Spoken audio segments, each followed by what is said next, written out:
Сооротуучу Кудай. 28-июнь.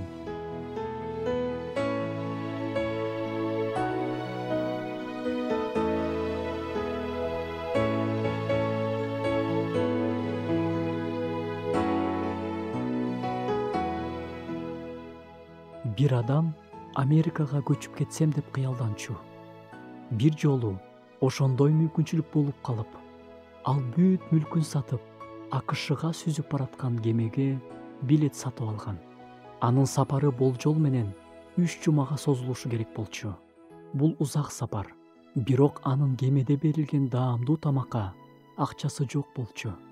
Бактыга жараша, узак сапар учурунда ачкадан алсырап, өлүп калбайын деп, ал жанына сыр менен таттуу токоч салып алган.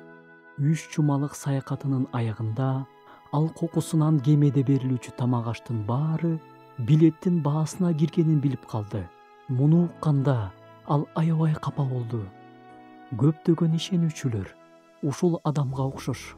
Алар Ыйса айкаш-чыгашта өлүүсү менен бизге өлгөндөн кийин бейишке барууга мүмкүнчүлүк берди деп, ошону менен эле чектелишет. Бирок Ыйса андан тышкары бизге аябагандай чоң баталарды берди. Ал бизге ашып ташыган өмүр берди.